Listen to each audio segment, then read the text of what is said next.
une longue maladie et l'ironie de l'histoire, d'où sa mère veut que l'on annonce la mort d'un homme dont la vie aura consisté à faire exactement l'inverse, c'est-à-dire donner du courant, ouvrir des lignes, remplir des barrages, allumer des villes, tirer la lumière jusque dans les villages que l'État ne visait parfois qu'aux saisons électorales. Marcel Niad-Difendi, 1934-2026, n'a pas seulement occupé des fonctions, il a laissé des infrastructures au Cameroun. Cela compte, cela pèse et cela reste.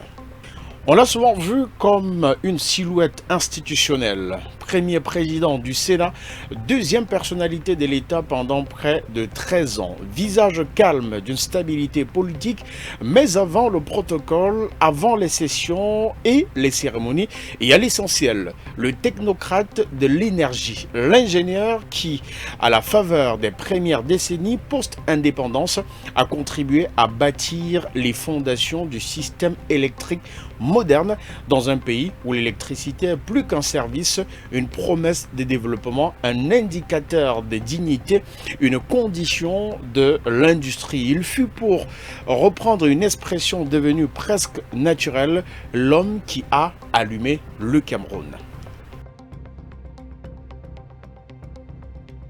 Marcel Niad-Difendi naît le 26 octobre 1934 à Boganté, chef-lieu du département du Ndé dans la région de l'Ouest au Cameroun. Alors, sous administration française, il vient d'une famille modeste. Un père infirmier fonctionnaire, une mère agricultrice. Tous deux enracinés dans cette terre de collines, de culture et de densité humaine. Le Cameroun d'alors n'offrait pas des autoroutes de destin. Il fallait l'école, la discipline et une forme de foi dans l'effort.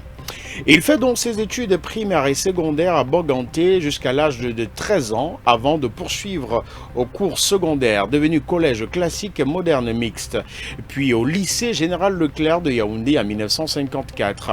Il remporte le concours général de France et de l'Union française en histoire-géographie. Un détail qui dit beaucoup, on le raconte ingénieur, on oublie parfois l'élève brillant, complet, capable d'excellence au-delà des chiffres.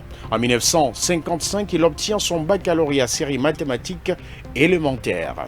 La suite, c'est la France, non comme une fuite, mais comme une projection de cette première génération de cadres camerounais formés à l'étranger après l'indépendance. Il décroche une licence en sciences physiques et mathématiques à la faculté des sciences de Clermont-Ferrand, puis le prestigieux diplôme d'ingénieur Supélec, École supérieure d'électricité de Paris, au Cameroun. Ces diplômes-là, dans les années 1950-1960, ne sont pas seulement des titres, ce sont des clés. Les clés d'un État en construction, avide de compétences, en quête d'hommes capables de traduire les ambitions politiques en réseau, en barrage et en kilovolts. Le 31 décembre 1960, il est intégré dans la fonction publique au grade d'ingénieur des ponts et chaussées et des services techniques de l'État. 2 ans plus tard, soit le 6 décembre 1962, il est détaché à l'énergie électrique du Cameroun, en abrégé NELCAM, où il devient responsable du bureau d'études. Nous sommes au début d'un Cameroun qui doit se raccorder à lui-même, relier les zones, soutenir l'industrie, alimenter les villes et penser le long terme. À Enelcam, il participe directement à la construction du barrage hydroélectrique d'EDA 3. EDA, déjà un nom qui résonne comme une colonne vertébrale énergétique, un point d'ancrage technique et industriel. Puis vient la création de la Société d'électricité du Cameroun, EDC. En 1965, Marcel Niad-Difendi y est nommé chef du service d'études et travaux neufs. Nous sommes de 1965 à 1972. Ce poste à première vue administratif est en réalité un poste de bataille. C'est là que se pensent et s'exécutent les premiers ouvrages majeurs de transport, de repartition et de distribution. Transporter l'énergie. Ce n'est pas un détail technique, c'est le passage de l'électricité produite à l'électricité accessible. C'est la différence entre une centrale et une nation électrifiée. Sous sa direction, on étudie et on réalise les premiers grands ouvrages et surtout on amorce ce qui, à l'époque, ressemble à une révolution silencieuse. L'électrification rurale. Avec des techniques et des matériaux adaptés au contexte local, coût réduit, maintien maintenance simplifiée. Il y a dans cette approche une intelligence du terrain. Un pays ne se modernise pas seulement avec des modèles importés, mais avec des solutions qui tiennent dans la durée, qui peuvent être entretenues, réparées et bien évidemment reproduites.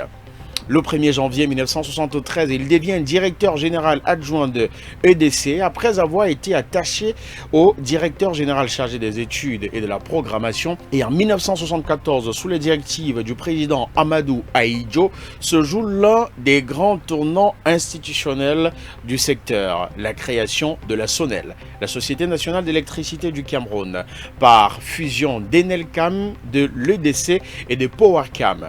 C'est un mouvement d'unification et de souveraineté.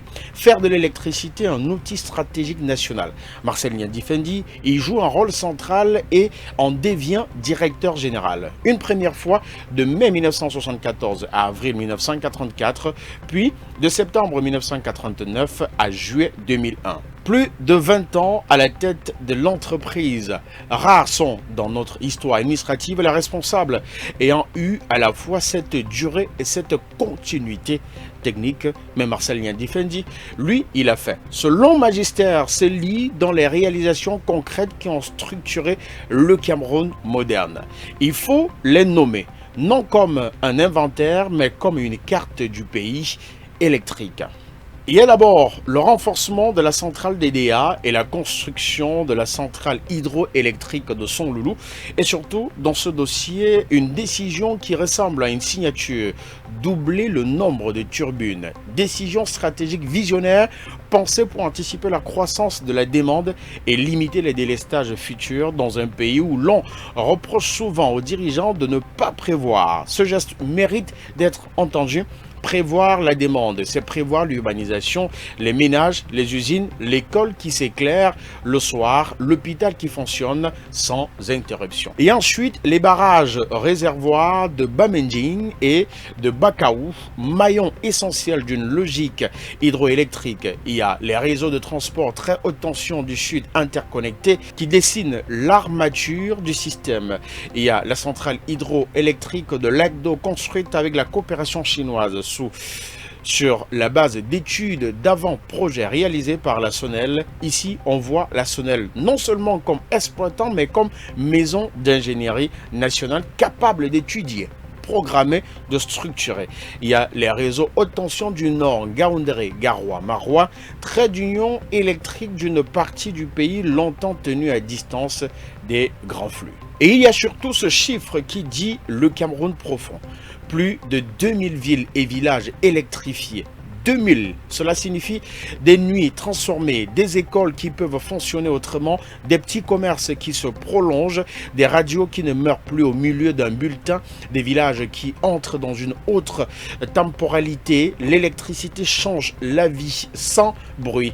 Elle ne fait pas de slogan, elle fait des habitudes et ce sont ces habitudes qui au fil des années font donc un pays. Sous sa direction, la SONEL établit une programmation nationale de l'électrification fondée sur l'étude du potentiel hydroélectrique, les besoins des consommations et les objectifs gouvernementaux. C'est une phrase technique, mais elle dit une méthode. L'énergie comme planification, comme outil d'industrialisation et d'urbanisation, comme levier de développement. On peut discuter les choix d'époque, les priorités, les équilibres, mais on ne peut pas nier ceci. Un système s'est construit. Et ce système encore visible aujourd'hui dans ces grands ouvrages porte la marque de cette génération de technocrates. En 2001, lors de la privatisation, cession à AES, devenu ensuite Eneo, Marcel Niadi Fendi quitte ses fonctions, remplacé par Mark E. Miller. Là encore, il sort sans fracas, fidèle à ce style qui sera sa constante. Une présence forte mais une parole rare, une influence réelle mais peu de mise en scène.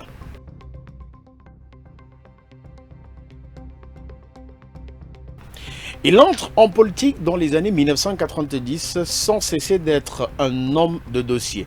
Membre du comité central du Rassemblement démocratique du peuple camerounais, il est nommé ministre du Plan et de l'Aménagement du territoire du 7 septembre 1990 au 26 avril 1991, cumulant avec la direction de la SONEL. En 1992, il devient vice-premier ministre chargé des mines, de l'eau et de l'énergie, cumulant toujours avec la SONEL. Il est élu député RDPC du Ndé en 1992.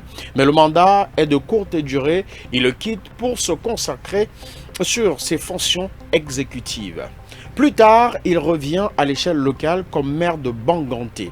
2002, 2003 et 2007, l'enfant de Banganté est devenu serviteur municipal, l'attaché au développement local. Son fils Éric Niat lui succédera à la mairie, signe d'une continuité familiale, mais aussi d'une implantation durable dans le terroir. Puis vient 2013 et l'installation d'un Sénat longtemps attendu. Nommé sénateur le 8 mai 2013 parmi les 30 désignés par le président Paul Biya, Marcel Niadi Fendi est élu premier président du Sénat le 12 juin 2013 avec 86 voix sur 114 bulletins nuls. Il occupe cette fonction sans discontinuité jusqu'au 17 mars 2026. Pendant plus de 12 ans et 9 mois, il incarne la Chambre haute et par la Constitution devient la deuxième personnalité de l'État, successeur constitutionnel du président de la République en cas de vacances. On dira de lui qu'il préside avec une autorité discrète, favorisant le fonctionnement institutionnel et symbolisant la stabilité parlementaire. Il est de ces hommes dont le pouvoir ne s'exprime pas par le bruit, mais par la tenue. En mars 2026, affaibli, il exprime le souhait de se retirer en raison d'un état de santé déclinant. Il est remplacé par Aboubakari Abdoulaye Lamido de Rebouba. Quelques semaines plus tard, il s'éteint. Il y a dans cette séquence quelque chose de l'ordre de la transmission silencieuse. Quitter la scène sans drame, puis quitter la vie.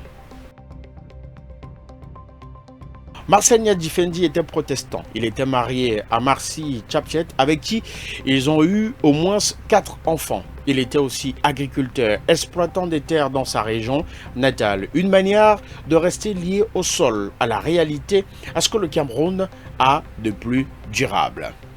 Il fut un promoteur du festival Medumba, créé en 1995 via l'association Conti, qu'il coordonna, un festival annuel dédié aux arts et à la culture du peuple Medumba. Autour de cet effort, des outils existent. Une radio FM 100 Medumba, une chaîne de TV, un journal Echo Dundé. Il fut aussi membre fondateur du cercle de réflexion pour l'évangélisation Dundé, Mbam et Inubu. Impliqué dans la traduction de la liturgie en langue Medumba, il coordonna ou fonda des regroupements d'élite, Club du 26, Club du 5, autant d'initiatives qui disent une chose, l'homme d'État n'avait pas abandonné l'homme du pays. Celui qui pense la culture comme une énergie, elle aussi une énergie identitaire. Et puis, il y a l'épreuve de 1984. Après la tentative de coup d'État du 6 avril, il est arrêté le 17 avril et incarcéré à Kondengui pendant 8 mois. Aucun détail spectaculaire ici, seulement l'apprêté d'un fait. Il reste en prison puis sort le 8 décembre 1984 sans aucune charge retenue. Dans cet épisode, une scène demeure. Il demande à ses co-détenus de lui lire la Bible. Issa Chourouma Bakari la lui lit intégralement. On imagine l'homme d'ingénieur habitué au schéma et au plan se raccrochant au texte sacré comme à une ligne de survie. Cette résilience-là ne se mesure pas en mégawatts, mais elle appartient au portrait. Discret, compétent, loyal, capable de déléguer et de valoriser les talents, ce sont les qualités qui reviennent le plus souvent dans les hommages. Il a traversé les époques. Colonialisme tardif, aïdjo, multipartisme, avec une constante, le service de l'État sans tapage, sans exhibition. Il reçut des distinctions qui disent la reconnaissance institutionnelle, grand cordon de l'ordre du mérite, grand officier de l'ordre de la valeur, médaille d'honneur du travail, argent, vermeil et or, commandeur de l'ordre de l'araignée. On peut aimer les décorations ou s'en méfier, mais elles traduisent dans ce cas une carrière que le Cameroun officiel a tenue pour exemplaire. La mort de Marcel Niang-Difendi en cette année 2026 marque la fin d'une génération. Cette première vague d'étudiants formés à l'étranger après l'indépendance, revenus bâtis des piliers plutôt que les slogans. Son héritage n'est pas seulement politique, il est matériel, visible et inscrit dans les barrages, les réseaux, les interconnexions, les choix de programmation. Quand un village s'allume, il n'écrit pas le nom de l'ingénieur sur le mur, mais l'histoire, elle peut le faire. On retiendra de lui l'image d'un bâtisseur, d'un architecte de l'énergie nationale et d'un pilier institutionnel d'une république qui, pendant près de 13 ans, l'a placé au rang de deuxième personnalité de l'État. On pourra discuter comme toujours les symboles, la longévité, les représentations, mais une chronique digne de ce nom doit revenir à l'essentiel. Marcel Niang-Difendi a laissé un pays plus connecté qu'il ne l'a trouvé et une institution de Sénat installée dans le paysage politique. Au moment de refermer cette chronique portrait, il faut imaginer l'enfant de Banganté devenu ingénieur, puis directeur général, puis ministre, puis président du Sénat. Il faut imaginer la trajectoire d'un homme qui a compris que la puissance d'un État se mesure aussi à sa capacité à éclairer ses citoyens, à alimenter ses industries, à relier ses régions. Il faut enfin dire merci, sans excès, sans naïveté, mais avec cette reconnaissance que mérite le travail durable. Marcel Niang-Difendi s'en est allé, mais ce qu'il a contribué à bâtir, lui, continue de circuler dans les lignes, dans les réseaux, dans les villages, dans cette lumière qui, le soir venu, change le Cameroun. Marcel Niang-Difendi, l'homme qui a allumé le Cameroun. Merci à tous d'avoir suivi cette chronique sur l'ensemble de nos plateformes. Restez avec nous, merci de vous abonner, merci de liker, merci de commenter et on se retrouve à la prochaine.